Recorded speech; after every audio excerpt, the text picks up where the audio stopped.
هدف الرئيس من القصف كان اغتيال خليل الحية وزاهر جبارين القياديين في حكومة غزة. ده الهدف اللي أعلنته ولا تخفيه إسرائيل. על העיר, כשאנחנו מחברים את האירוע באמת דרמטי הזה שמתרחש מול העיניים שלנו כרגע, של חיסול צמרת חמאס. תכף אני בא אליך נועם, אבל קודם הלל עוד עדכון. כן. הודעה מפי בכיר ישראלי, תקפנו את הנהגת החמאס בקטר, כולל חליל אל-חיה וג'בארין, ממתינים לתוצאות התקיפה, קונצנזוס בהנהגה המדינית והביטחונית באשר לסיכול. אז שוב, כרגע ממה שאני מבין, חליל אל-חיה וג'בארין הם השניים המרכזיים שהיו במקום הזה, כך מאשר בכיר ישראלי. שוב, הלל, אנחנו מדברים על הצמרת הבכירה ביותר של חמאס. לא כולם, ממה שאני מבין, למשל, חאלד משעל לא היה שם, אבל חליל אל-חיה וג'בארין כן, שניים המחבלים המתועבים ביותר, נקווה שהם אינם בין החיים. כן, נועם. תראה, אמיר, אני חושב שהאמירה שלך קודם לכן על הנקודה הדרמטית, בעיניי פה זה הסיפור. הרי אנחנו נמצאים בצומת דרכים גורלי, שבעצם ישראל נמצאת על ספרו של כיבוש העיר עזה, והאירוע הזה שכרגע מתרחש בקטר הוא באמת game changing, מסיבה מאוד מאוד פשוטה, כמו שאמר קודם לכן הלל, אין יותר עם מי לדבר, בועז חידד את זה גם כן מצוין. אנחנו צריכים עכשיו בנקודת הזמן הזו לנצל את המומנטום ולשבור את המפרקת לרצועת.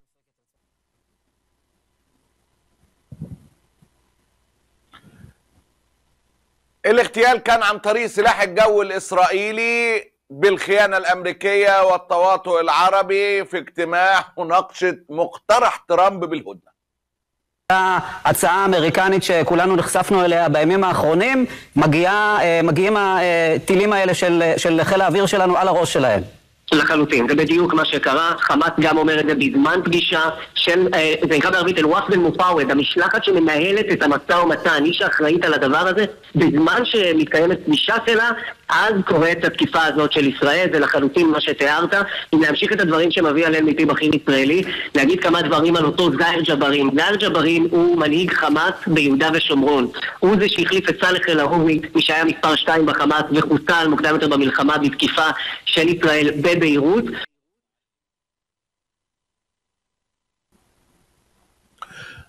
قطر طلعت بيان تدين فيه الضربة الإسرائيلية وأعلنت تعليق المفاوضات اللي هي أصلا بزراميط من الأساس.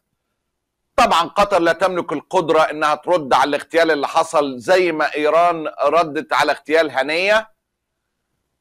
التصرف المنطقي هو طرد القواعد الأمريكية. التصرف المتوقع طرد حكومة غزة مش القواعد الأمريكية. أنا بقول لك اللي المفروض يحصل وهو إغلاق قاعدة العديد في قطر. ده اللي المفروض. طب اللي غالبا هيحصل هو طرد حكومة غزة. هتقول لي حكومة غزة روحوا لمكان تاني، الموضوع بقى أكبر بقى من قدرتي. وأنا قلت لكم من بداية طوفان أن قطر تحتمل ما لقبل لبشر به خالص. يعني الضغوطات فوق قطر كان، والرعب الشديد كان من مشهد زي ده.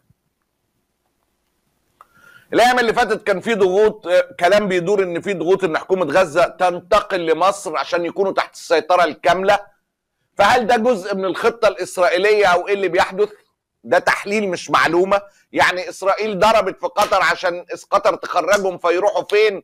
يروحوا عند الخاين الاكبر في مصر، فمصر تلعبهم. احنا قلت لك السيسي بطل العالم في الابتزاز، لان حكومة غزة في مصر في قبضة اسرائيل.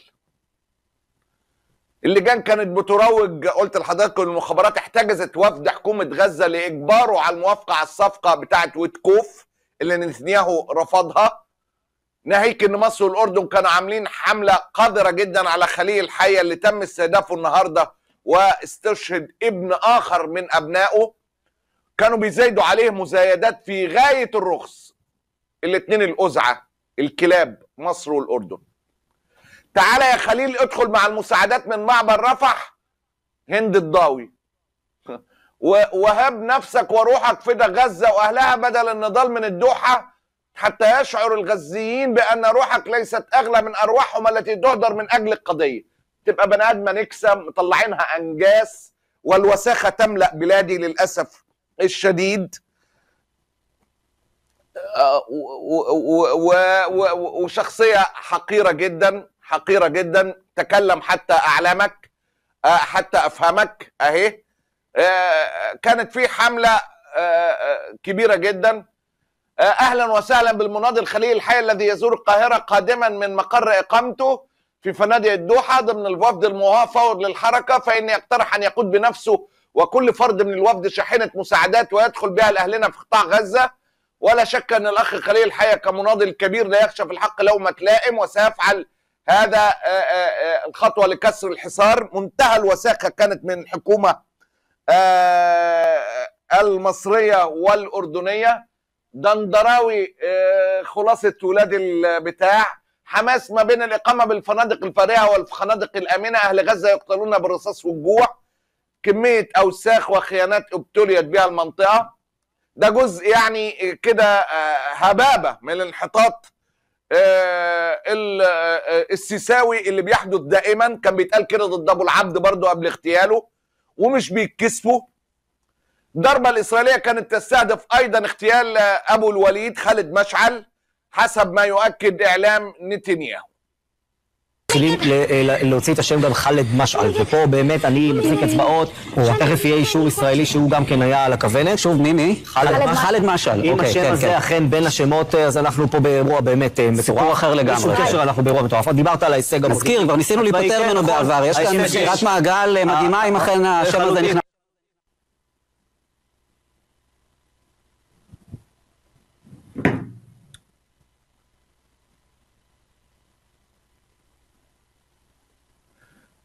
ايه يا جماعة يا جماعة في ايه؟ قطر الان تقول يا استاذ معتز انها ستستكمل الوساطة. يعني استاذ معتز وزير قطر يتهم نتنياهو ولم يتم على ذكر اسرائيل. ده ابو عبيدة. ما الفائدة من استضافة قيادات غزة في قطر مع عدم القدرة على حمايتهم؟ ده سؤال وجيه برضه.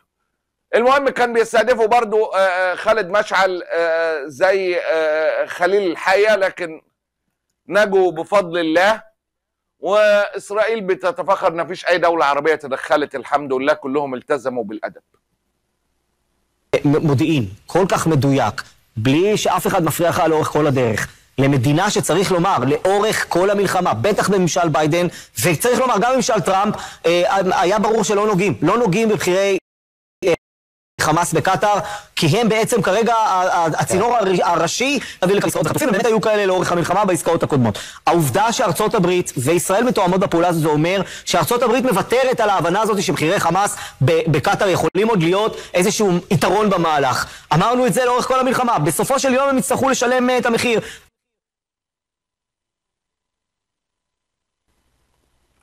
الهجوم كان دقيقا وعارف المكان بالمليمتر يا حبيبي على رأي رؤوف خليف، وعارفين المكان وكل حاجة كانت متسربة من أمريكا. היעדים להתקיפה הזו שישראל כאמור לוקחת עליה אחריות באופן רשמי, בהודעה שמתפרסמת לפני דקות אחדות. עצרת הדין, זה השם המבצע. עצרת הדין, אוקיי. וכל זה קורה שוב, נועם, בוא ניתן את הפרטים שוב אולי לצופים שמצטרפים אלינו. התקיפה הזו באמצעות מטוסי חיל האוויר. כן, מטוסי חיל האוויר, אפשר לומר, אני ככה בכל זאת מנסה להיזהר, למרות שהפרטים כבר זה, אבל מתרחשת בזמן כינוס של הנהגת חמאס, בזמן שהנהגת חמאס דנה למעשה באותה הצעה אמריקנית, ואלה השמות שעולים משם, חאלד משעל, חליל אל-חי, הזכרנו קודם לכן. המבנה הזה, אנחנו רואים מדי פעם, יש איזשהו תקריב אליו, למבנה הזה שכרגע אנחנו רואים אותו על המסך הכתום הזה, התקריב הזה שאנחנו רואים כרגע על המסך, זה בעצם החדר שבו ישבה אותה משלחת וניהלה את המשא ומתן. כלומר, אנחנו מבינים פה שהלכו פה, צריך להבין רגע אחד את ההיבט של התקיפה הזאת. זה חימוש מדויק של טיל שנכנס לתוך חדר, זה הרי בקלות אפשר למוטט את הבניין הזה. שצה"ל אומר נמנע לפגוע בחפים מפשע, זה בדיוק הסיפור. אמיר, סתכל על המסך, זאת התמונה המדהימה הזאת, של מטוס חיל האוויר, שמצליח לשגר טיל קטן לתוך חדר ולפגוע שם בבחירי חמאס, וכמובן גם בצוות המשא ומתן שישב שם, והיה אמור לדון בתשובה שבעצם ישראל משחררת היום, גם באמצעות פרסום שלנו כאן בחדשות 14.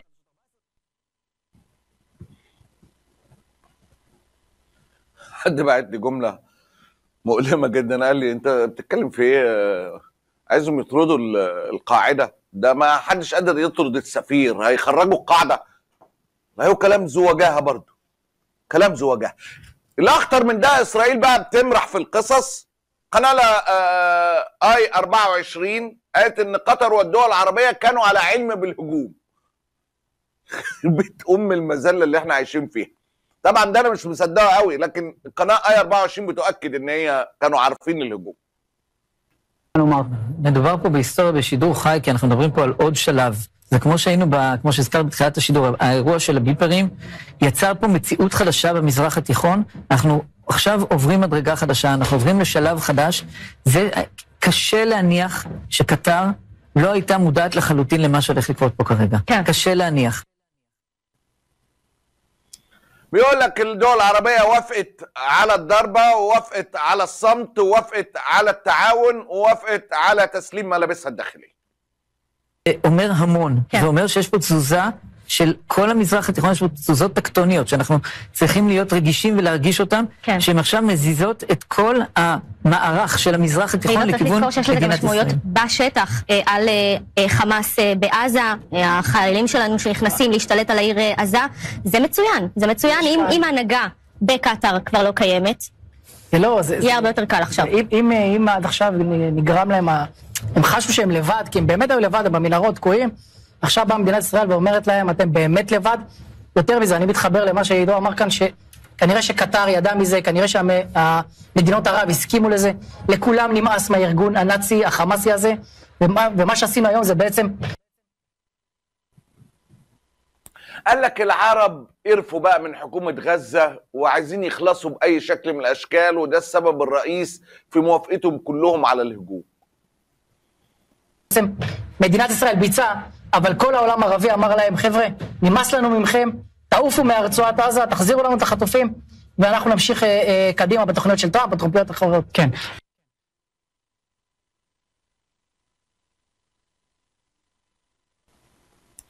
بعيدا عما يتم ترويجه في قناة اي 24، فالأكيد أن الطائرات الإسرائيلية المقاتلة مرت في كل مئات الكيلومترات دي العربية في السماوات العربية بدون ما حد يتعرض لها. ما فيش حاجة، ما مروش الطيارات دي من غير ما حد يعرف، فدي كارثة كبيرة قوي أكبر من أي حاجة. وإذا مرت بعلمهم فدي كارثة كبيرة قوي. فليه حق إسرائيل تتفخر بالهجوم اللي كان بتواطؤ عربي موافقة أمريكية؟ ليها كل الحق حقيقة يعني، مش هزار. ולפחות נכון לרגע זה, גורם ישראלי שאני מדבר איתו, מתכתב איתו תוך כדי, אומר לי את הדבר הבא, מדובר בפעולה נגד בכירים בחמאס, נמתין עוד קצת, אבל אתם רואים את התמונות עכשיו. אירוע דרמטי, גורמים בישראל שכבר מאשרים שמדובר בפעולה נגד אנשי חמאס בקטר. ירון אברהם, פרשננו המדיני, מצטרף אלינו על קו הטלפון. ירון, מה אתה שומע? כן, בישראל בכירים ישראלים שמדברים איתנו משתמשים במונח פעולת תגמול. פעולת תגמול נגד הנהגת חמאס ובכירים בארגון. אני יודע לספר שיש משלחת של חמאס שנמצאת בקטר ממש ברגעים אלה ודנה בפרטי ההצעה האמריקאית. האם זה יעד התקיפה? אני אומר בזהירות שיכול להיות מאוד שכן. אבל בכירים ישראלים שמדברים איתנו כבר מאשרים. היו כמה דקות של עמימות ושקט, ואין בינתיים שום אמירה מפורשת, לא של ראש הממשלה, לא של שר הביטחון, לא של צה"ל, אבל בכירים ישראלים שמדברים איתנו אומרים, פעולת תגמול נגד הנהגת חמאס, נגד אולי מטה חמאס, זה גם מה שאני שומע שם בקטר, אנחנו עוד אוספים את הפרטים. قال لك إسرائيل امتنعت على الضربة دي مسبقا، لكن في حاجات اتغيرت. ايه مستوى الخيانة ارتفع يعني. قال لك في حاجات اتغيرت خلاها تعمل الضربة دلوقتي.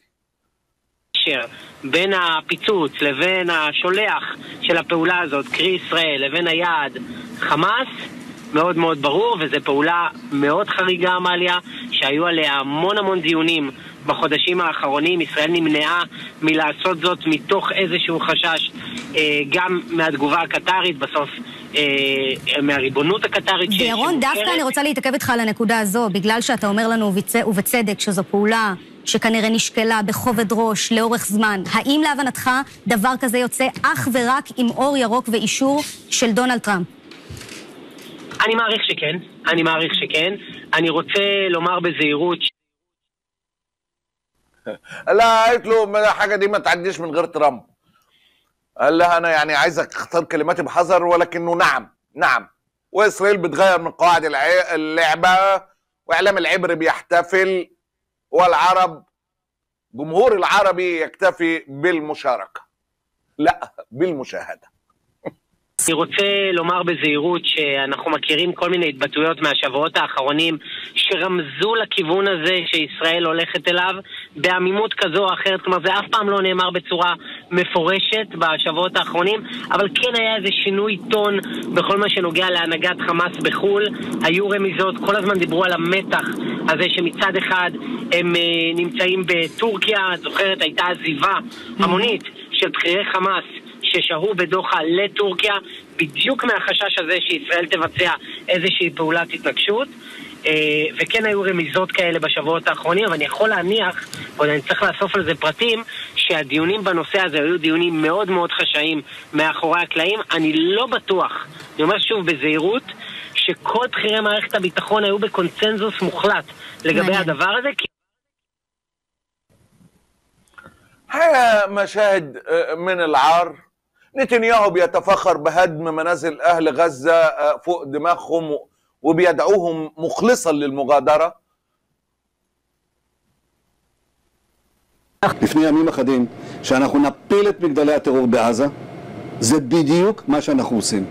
ביומיים האחרונים 50 מגדלים כאלה נפלו, חיל האוויר הוריד אותם. עכשיו כל זה רק מבוא, רק ספתח לפעולה העצימה העיקרית, וזה תמרון קרקעי של כוחותינו שמתארגנים עכשיו ומתכנסים לתוך העיר עזה. ולכן אני אומר לתושבי עזה, אני מנצל את ההזדמנות הזאת ותקשיבו לי טוב, ראו הוזהרתם, צאו משם.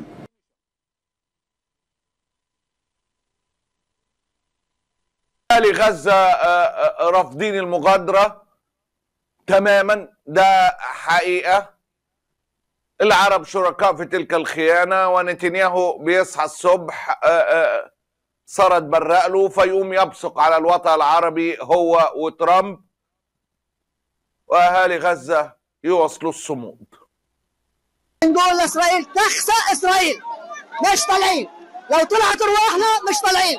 هذه القلعة الأخيرة والجدار الأخير سنبقى في غزة في حالة صبر وثبات وصمود. ومن هنا نرسل رسالة إلى العالم: أوقفوا هذه المجزرة، أوقفوا هذه الحرب، أوقفوا هذا العدو الغاشم عن جرائمه. لقد طالت جرائم هذا العدو الأطفال والنساء والشيوخ، وقد طالت تدمير كل شيء في حياة أهل غزة.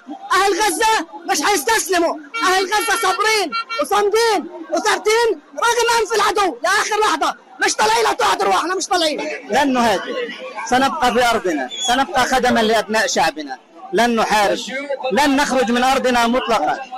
هذا عهدنا، هذا عهد الكوادر الصحية. ممنوع الخروج لأي كادر صحي، هذا قرار وزارة الصحة الفلسطينية. نحن نطالب بالحماية ونطالب بحماية الكوادر الصحية، بحماية المؤسسات الصحية. نريد أن نقدم الخدمة لأبناء شعبنا، فلذلك قرار الوزارة لا خروج من مدينة غزة. يا إسرائيل تطلبين التهجير، أين نهاجر ولماذا نهاجر أساسا؟ هذه بلدنا وبلد أجدادنا وآبائنا. أنتم من حضر إلينا، أنتم ارجعوا وهاجروا وأخرجوا من هذه البلد أو عودوا إلى أماكنكم. نحن مسالمون وأنتم أهل قتل، وأنتم تملكون القتل ونحن نملك السلام. لماذا الأطفال؟ لماذا النساء؟ لماذا الناس والشباب الذين لا سلام؟ احنا صامدون على أرضنا. يقول ما يشاء هذا الأرعن نتنياهو، نقول ما يشاء. نحن صامدين على أرض ولدنا بها، هذه غزة أرض العزة، فيها الشجر وفيها الحجر، عاش بغزة، وإحنا صامدين مثل الشجر والحجر، لن نتزحزح ولن نرحل من قطاع غزة. ورسالتنا اليوم إحنا وقفتنا هذه عشان نقول للعالم إحنا هذه غزة اللي واقفين عليها لن نخرج منها أبدا إلا إلى الله. ثبت الله الأرض من تحت أقدامكم. اليمن بتعلن النهارده انها تواصل اسناد غزه، والقوات المسلحه اليمنيه اصدرت بيان: نفذت القوه الصاروخيه عمليه عسكريه بصاروخ باليستي فرط صوتي نوع فلسطين 2 الانشطاري متعدد الرؤوس. صاروخ فلسطين 2 الانشطاري قصف اهدافا حساسه للعدو في محيط مدينه القدس المحتله. العمليه حققت هدفها بنجاح بفضل الله، وتسببت في هروب الملايين الى الملاجئ. العمليه الصاروخيه انتصار لمظلوميه الشعب الفلسطيني، وردا على جرائم العدو في غزه، وتاكيدا على ثبات موقف اليمن في معركه الفتح الموعود والجهاد المقدس. نفذ سلاح الجو المسير عمليه عسكريه ب3 طائرات مسيره استهدفت مطار رامون وهدفين حيويين في منطقه ام الرشراش جنوب فلسطين المحتله. الرشراش دي اللي بيقولوا عليها ايلات، بس هي ام الرشراش المصريه. عمليه سلاح الجو المسير حققت اهدافها بنجاح بفضل الله. اليمن مستمر في عملياته حتى وقف العدوان على غزه ورفع الحصار عنها.